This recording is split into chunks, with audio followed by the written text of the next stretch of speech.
At the foothills of Wamba in Samburu County, a story is being rewritten for a pastoralist community that has often been lagging behind on development issues owing to the fact that a number of children have difficulties accessing education.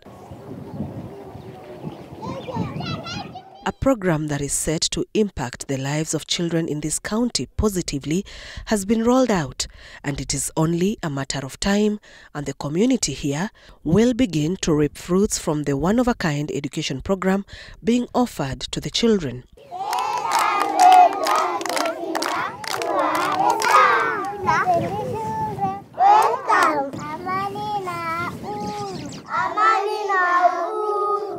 Pupils at Lengusaka Montessori School are being exposed to a system of education that is synonymous with the affluent in the country. A system of education that will definitely become a game changer in the lives of the pastoralist community. The schools are known as Nomadic Schools or migratory schools. This is a situation where, the lifestyle of a pastoralist is movement from one place to another in search of water and pasture. So before this idea of migratory school was initiated, when a family would move from, let's say, from Baragoi to Wamba, for example, a child stops going to school. But through the partnership of the county government and the community, we have migratory schools. This is where we station a teacher within a particular region. So when the people in that region move, they move with the children. So in those schools, we don't have permanent structures. We have makeshift classes where children learn for the time they are there, then they move with their parents and with their teacher. So after that, they will still come back to their original home where there are structures. Then they go to that class and use it again. So that is an approach that is working well for a nomadic community. And we have tested it in Samburu and it's working for us. We have other partners that have joined the county government to continue with that approach. In Wamba, for example, we have a conservancy called Sarara, and this is they already have 3 schools they've adopted. So children move with the teachers, with their families, to wherever they go in search of pasture and water. So when they put their camp there, the teacher also puts a makeshift class. And then they continue on and on like that. And so that ensures continuity of education. And so there is no break. Because you can imagine if a child breaks for, let's say, 3 months or 6 months, that is a child you would not move to the next grade. You would have to retain him in the same grade. The reason why we started these schools is because as a foundation we saw the need. We have been seeing so many pastoral kids walking around, having small livestock, and without opportunity of getting any education, or maybe an opportunity to go to school. So that motivated us to start the Montessori school system. All numbers are 1, 3, 5, 7, 9. Montessori is a method of education that is based on self-directed activity, hands-on learning, and collaborative play. In Montessori classrooms, children make creative choices in their learning, while the classroom and the highly trained teacher offer age-appropriate activities to guide the process. Judy Mogambi has been at the core of establishing the Montessori schools in Samburu. With over 25 years working with children, her responsibilities are supervising the setting up of the schools, as well as ensuring teachers are well trained before moving to another remote area to repeat the process. I came to Samburu when I didn't know it could happen, but because it was just in the interior, where we found the children, they can't access schools. And then after doing a lot of assessments, we saw that we can use tents and start with our materials because they are movable and the tents are movable. The nomadics, when they go here, we just follow them. We started like piloting them, and they were very much interested. with our activities. And we started with 4 teachers. We were 4, 2 males and 2 ladies. And then we started 2 schools in the interior, in the bush, where children could not get any school. And the parents were very happy, and the Montessori worked there. And then later, our children could adapt the Montessori method. This migratory school is like an incubation center for us. You see, ideally, a pastoralist child would not have the hope to get into school when they get to a certain age. So most of the time, the best place they can graduate to is to go and herd. So this becomes an avenue to motivate children to go to school. So what happens, once we enroll them in the migratory school, they continue to do their normal herding work during the day. And sometimes when they come back in the evening, they get to school. Then they study for a certain number of hours. Sometimes when the livestock come closer to home, before the sun sets, the parents usually go to meet the cows and the livestock. So the children get a chance to come home. So when they come home, they start school. So that way, they study for a certain period of time. When they are ready to go to boarding school, then we remove them from the community. We encourage them to go to boarding schools. Others go to stay with their relatives in a mainstream primary school. And so that has contributed to increased enrollment in schools in Samburu County. And this is something that we want to continue doing because, one, it doesn't threaten the lifestyle of the Samburu child. They will continue doing herding. Discipline, responsibility, and being organized are skills being instilled in the young children. The schools target children under the age of 6. So why are you targeting children 6 years and below? Okay, in 6 years to come, currently we have not trained our teachers to go to another level. We call it elementary, but we are hoping to do it next year, to take our maybe 3 teachers to go and train another level, because this is a continuation of another level.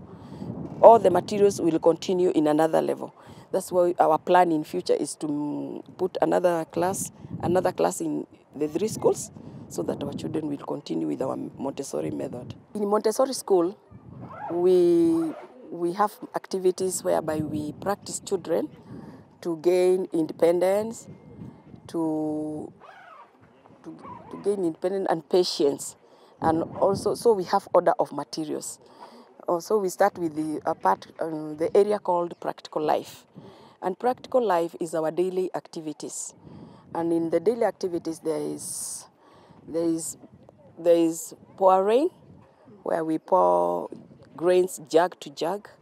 So the child can see that this jug is empty.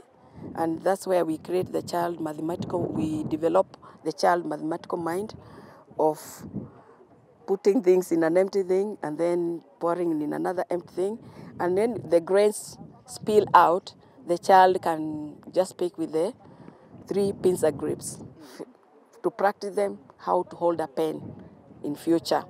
Those are the activities which help the child to write.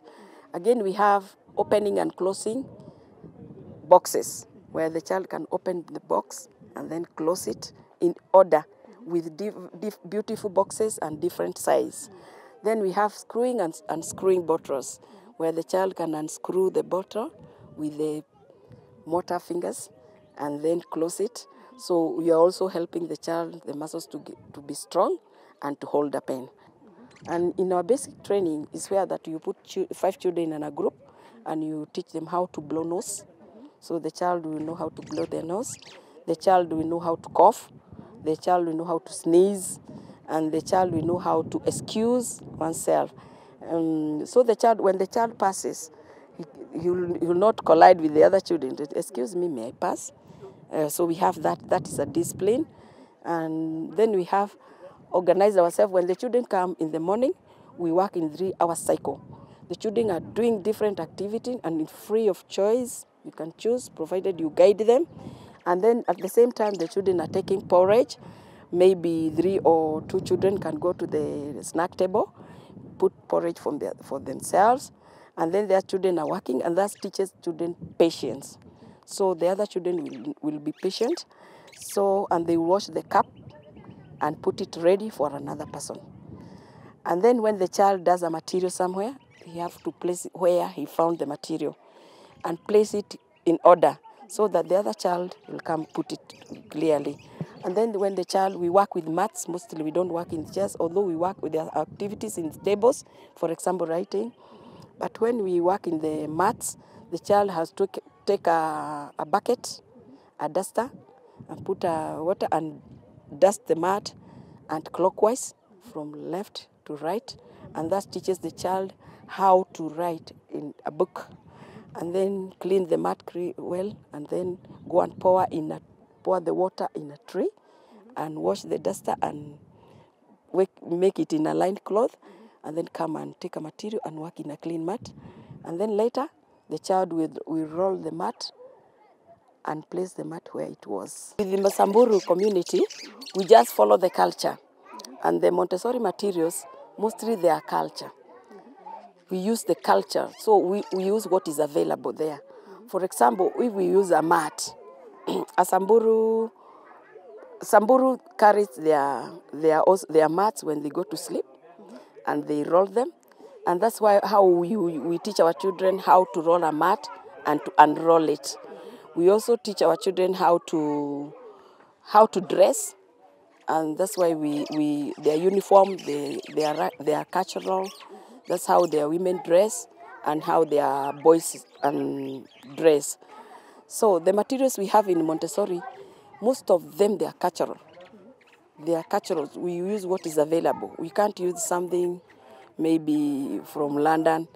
For example, when they like making beads, and in our mathematics, we do count with beads. So the children are very interested in beads. We can make multiplication with beads. We can make addition. The 4 areas of mathematics we can make with beads. And then we can also make balls of beads. Some of the materials, that area we call it sensorial. And in that area we have an activity called sound bottles, whereby you put different items like salt, sugar, grains, stones, sand, and if you shake, it has a different sound. So when we teach children to detect different sounds, is it low or is it high, like that, and then it helps us to detect a child who has problems in ears.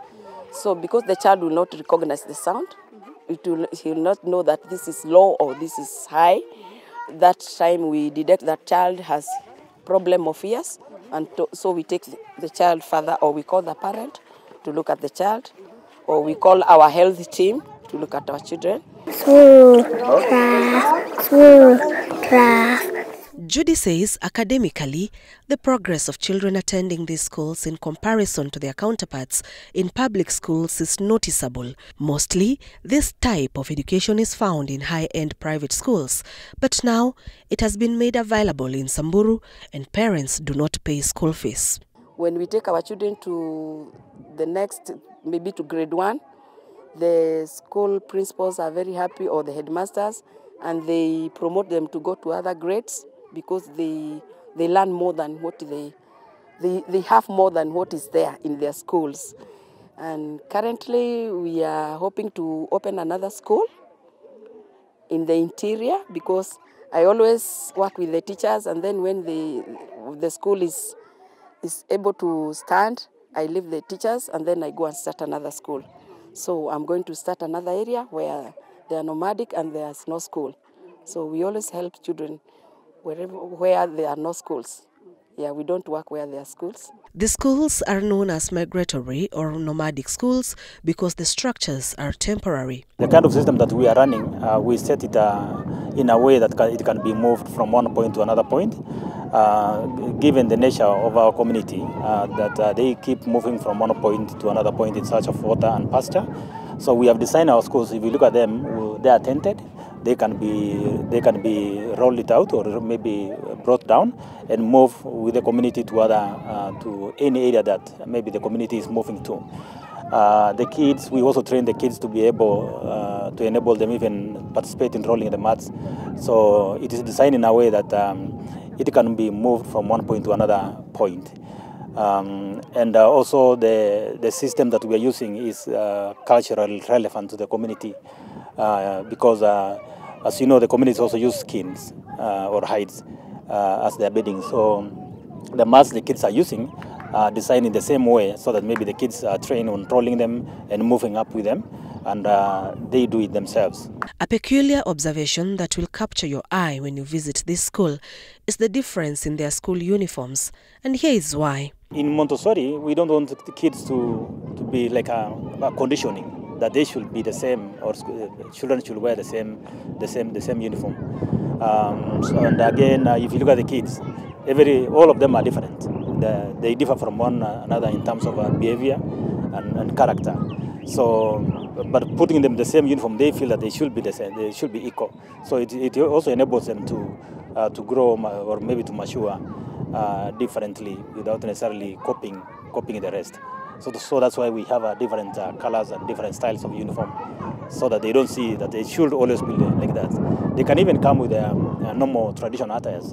We don't stop them. If we don't have uniform, then they can come without uniform. The main objective is to see gradual children growing into mature adults with a good system of education, enabling them to be employed by the government, and also enabling them to be competitive in the current world.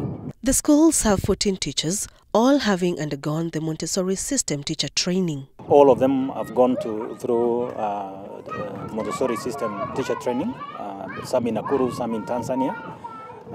We even have about 4 currently doing diploma, higher diploma, international diploma in Tanzania. Nearly all of them are from local community, but we have 2 teachers, Teacher Judy, who is heading this school, and there's another teacher called Terry, who are they are not local, but we brought them here to be mentors. They are the ones that started the schools. But now we have 12 trained local teachers, and they are doing very well. Very soon, Teacher Judy will leave the school to go and start another new school. When the school reopens, then we'll have another new school. In some parts of Samburu, nomadic schools have had a positive impact to the community, and it is believed that the program can be adopted in other pastoralist communities as a way to ensure education is accessible to all. I know of a school that was purely started by the Hadass program, and that is a big school in Samburu North, and it has taken so many Hadass through school. Others are big people in the government, and they started as Hadass. So that is something that can be replicated in other pastoralist counties, so that we can have so many people going to school. Most Samburu children and their parents have embraced school, especially in Samburu Central, that is Maralal, parts of Poro. And so the dynamic that this has brought, it is old people who are now herding livestock. And so bandits take advantage because there is no, I mean, there are no warriors in the village to chase them away or fight them back. So that is why you hear constant attacks in places like Poro, places like Losuk, because these guys are coming to find old people because the warriors are in school. So I wish some of our neighbors would take their children to school so that it is only old people who are herding. Because you can't imagine an old man organizing a raid to go and attack some people, some neighbors. They will just take care of what they have. So we want to encourage our neighbors that let's take children to school. That is one way of destroying this vice of cattle rustling and loss of lives. Even though these schools have been embraced and at the same time opened up the community to education, there are challenges learners and teachers go through. Most challenges we have is that when the droughts are there, so we can't access water. It's very hard to get water.